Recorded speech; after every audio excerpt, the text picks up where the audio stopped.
Hello, in the next few minutes we will discuss the circular economy. This material is realized by lecturer Daniela Figuir and Professor Carmen Teodosiu from the Department of Environmental Engineering and Management, Christopher Simeonescu Faculty of Chemical Engineering and Environmental Protection within Gheorghe Technical University of Iași. The world's population is constantly growing. Currently, we are 8 billion of people on this planet, and it is estimated that by 2050 the population will increase to 10 billion people. With the development of technology, the standard of living has improved. For example, the classic wired telephone was replaced by smartphone, the typewriter was replaced by the laptop, and the classic letters by email.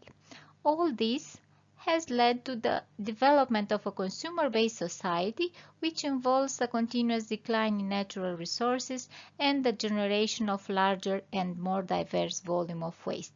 This model of the economy is called the linear economy. In the current paradigm of the linear economy, the processes are quite clear.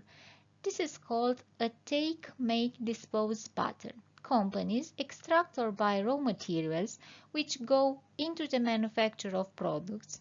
The products are sold to the consumers and the consumers are using until they no longer need them. In other words, more and more resources will be needed and the planet's deposits are not unlimited. Resources are draining and become more expensive. For example, existing coal resources will be exhausted in approximately 150 years, natural gas in 100 years, and oil in only 50 years. In this figure, we can observe an increase in the consumption of raw material from 9.1 tons per capita in 1980 to approximately 10.6 tons per capita in 2020. According to the Sustainable Europe Research Institute, 21 billion tons of material used in the production do not get incorporated in the final product. For example, they are lost during the transition between the forms of material in production as unused byproduct due to inefficiency or maybe as a result of storage problem. Economists have identified the risk and accelerated growth of the real price of products in the last decades, and the conclusion was clear. We all have an interest in getting out of this trap of linear consumption. The linear economy model has several disadvantages. For example, the loss of the value embedded in materials and products, which increase the amount of non-recycled waste. About 10% of the raw material used are lost in the production process. The exhaustion of limited resources which affect the security and the stability of the supply of raw materials. Interdependence of countries with different resources. As a result of the growth of trade, the political interconnection of products becomes stronger and stronger. One such example is given by the water-scarce but oil-surplus countries. They sell oils to buy grain. A shortage of one commodity will have a widespread effect on the prices and availability of many goods. The generation of waste caused by the fact that the lifespan of the products is continuously decreasing. Consumers want new products faster. And finally, environmental degradation and climate change. In order to remove these disadvantages, it is necessary to make the transition to a circular economy model. The circular economy is an economy model that tends to produce less waste or zero waste. It is an economic circuit in which, from the design phase, the conception of products or processes falls into two categories. Either uses a biodegradable component or a component with 100% recycling potential. The circular economy involves creating products and services with added value and the elimination of waste. When a product reaches the end of its life, it must be kept in the economy as a resource, being able to be reused for as long as possible.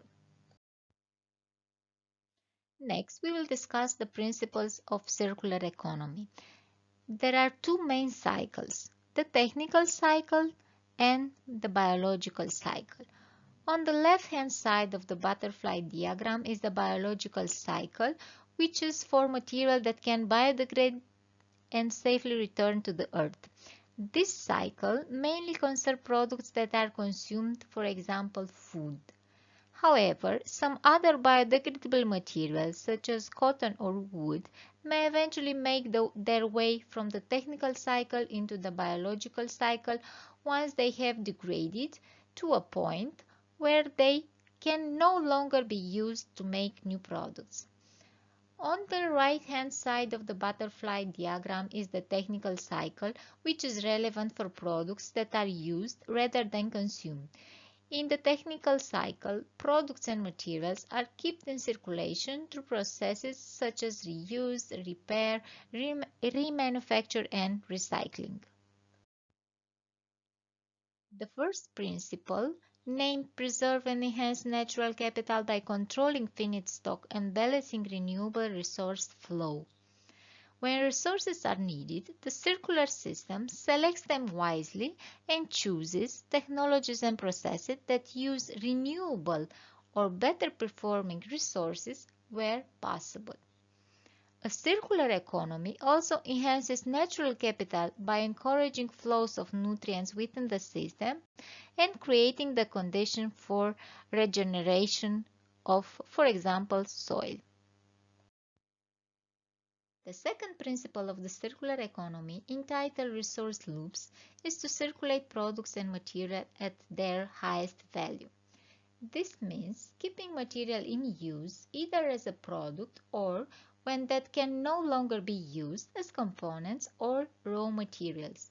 Some important aspects refers to designing products so they can be repaired, recycled to keep material and components in circulation, and maximize the number of consecutive cycles and or the time spent for each cycle by extending the life of the product and optimizing reuse. In this context, circular systems encourage biological material to re-enter the biosphere safely for decomposition to become a valuable raw material for a new cycle. In the biological life cycle, products are designed to be consumed and metabolized by the economy and to regenerate a new value of resources. The diagram shows four loops that can be used in order to achieve a circular economy. Each loop enters a new supply chain at different level, meaning that an organization producing a product or service can opt for one of these four loops. Collection is the general constraint through which organization can regain value. It is a reverse supply chain, namely the recovery of products back from customers through rewards for used products or refunds of deposits. Product maintenance or repair is the shortest resource loop, where products are collected from the consumers and repaired to be functional again for the consumer. Resource loop is done to extend the life cycle of a product, reducing the need to introduce new product to the market and at the same time reducing the consumption of material and energy. The maintenance loop stimulates the manufacture of durable, functional, and high-quality products to extend the life cycle and increase the time between the two repairs. This loop returns products directly to consumer. Reuse cycles are used to exploit the residual value of a product after the consumer no longer wants it. An example of reuse is the second-hand market of products. When a product is no longer desired by the original customer, there are platforms through which the customer can sell the product for a certain value. This creates a market for consumers to generate value from purchases considered unnecessary or unused. This loop delivers the product to a service provider or distributor. Reconditioning is renewal, remanufacture and restoration of a product in a new state and/or appearance. When a product has a high level of wear or consists of several components, the parts of one product are used to repair another product. For example, reconditioning a seat that has a high degree of wear and tear, which requires replacement of the textile material. After the product has been reconditioned, it can be redistributed to consumers at a lower price, being more accessible to a new segment of customers. The reconditioning of a seat led to the extension of life cycle. It requires a minimum of material and energy to perform its repair. The reconditioning loop delivers the products back to the product manufacturer to be reintegrated in their supply chain. Recycling is the most used loop of resources that encourages consumers to consider the material values of the products they have. Recycling turns waste into reusable material and focuses on the intrinsic value of the material used in the manufacture of the products. The consumption of raw material is a key aspect of the waste model related to the linear economy. Recycling consists of dismantling and processing products to be able to use natural material in a new stage of manufacture. Recycling reduces the consumption of raw material by creating alternative materials, often at a reduced price and with fewer limited resources. The resource loop returns the material to manufacturers and suppliers of parts or to other industry that needs already processed material. The third principle is entitled Design for System Efficiency. This principle refines the process of the circular economy by revealing and designing negative externalities. The negative externalities are known as costs incurred by a third party, for example, for recovery of wasted resources. The efficiency and effectiveness are key factors for the success of circular economy. This principle includes reducing damage to systems and areas such as food, mobility, shelter, education, health, and management of externalities such as land use, air pollution, water pollution, noise pollution, and the release of toxic substances into the environment. A circular economy reveals and designs out the negative impact of economic activity that cause damage to human health and natural systems. In this slide, we will discuss about the circular economy benefits. An important goal of the circular economy is to have a positive effect on the planet's ecosystems and to fight the excessive exploitation of natural resources. The circular economy can reduce greenhouse gas emissions and the use of raw material, also optimize agricultural productivity and decrease the negative externalities brought by the linear model. When it comes to reduce greenhouse gases, a circular economy can be helpful because it uses renewable energy that in the long run is less polluting than fossil fuels. Thanks to reusing and dematerializing, fewer material and production processes are needed to provide good and functional products. Because waste are seen as valuable and they are absorbed as much as possible in order to be reused in the process. And finally, since the preferred choices will be energy efficient and non-toxic materials, and manufacturing and recycling processes will be selected. Other benefits of the circular economy that should be mentioned are presented in this slide. For example, substantial material and energy saving because the circular economy model can lead to a bigger up to 70% amount of material saving. On environmental perspective, it also avoids bigger pollution that extracting new material would represent. Increased potential for economic growth. It is important to decouple economic growth from resource consumption. The increase in revenues from new circular activities with a cheaper production by getting products and material more functional and easy disassembled and reused has the power to increase GDP and therefore economic growth. Fewer negative externalities. Following the circular economy's principle, negative externalities such as land use, soil, water and air pollution are better managed, as well as the emission of toxic substances and climate change. Also, other important benefits include healthy and resilient soils, conservation of nature reserves, creation of employment opportunities by increasing recycling and repair practices and due to new innovation processes. Also, the possibility of influencing prices decreases.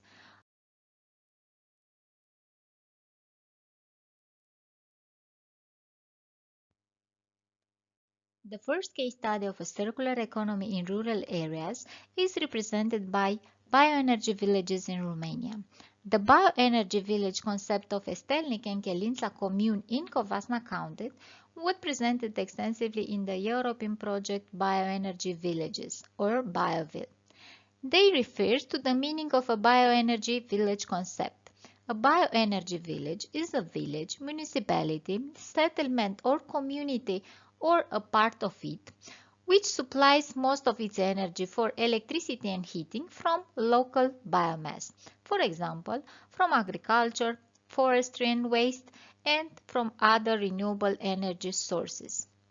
It usually combines several energy technologies such as wood chip boilers, pellet stove, logwood boiler, biogas plant, combined heat and power plants, and sometimes also solar, thermal and wind energy. Often, a local district heating grid distributes the heat to the consumers. An integrated model of a community-scale energy system called One Village, 1 Megawatt was developed in the Estelnik and Chelința commune. There were installed up to 2 megawatts bioenergy capacity in Estelnik and Chelința in private businesses, public institutions, and were established 2 local biomass supply and value chains. The benefits of the bioenergy village approach are increased use of the locally produced renewable resources for energy generation, for example for heat and electricity, improved development of the whole bioenergy sector, strengthened local and regional economy, job creation and income generation, and the positive effects on climate change mitigation, environmental protection, and human well-being. The second example of circular economy refers to a house made entirely of recycled material. It is a house that has an area of 120 square meters and it is located in neighbor Denmark. The house was built of processed recycled material. The load-bearing structure consists of 2 prefabricated shipping containers, while the roof and facade cladding are made from recycled aluminum soda. The facade panel consists of post-consumer recycled granulated paper, which is pressed together and heat treated. The kitchen floor is clad in tile champagne cork leftovers and the bath tiles are made from recycled glass.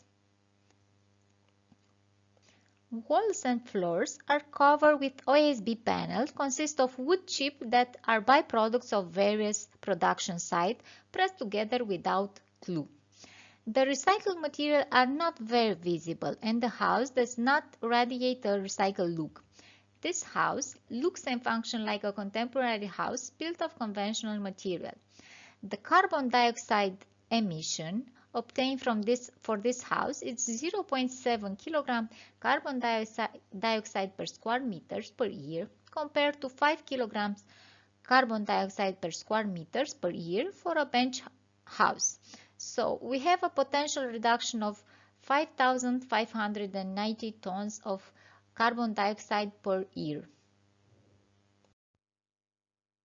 Upcycle House. It's an experimental project aimed at exposing potential carbon emission reduction by using recycled and upcycled building materials. Besides the material approach, Upcycle House aims to reduce emission through an array of sustainable features. Due to the limited economy of the project, a special emphasis has been put on the house's passive properties. Therefore, Upcycle House is designed with orientation, temperature zone, daylight optimization, shading and natural ventilation in mind.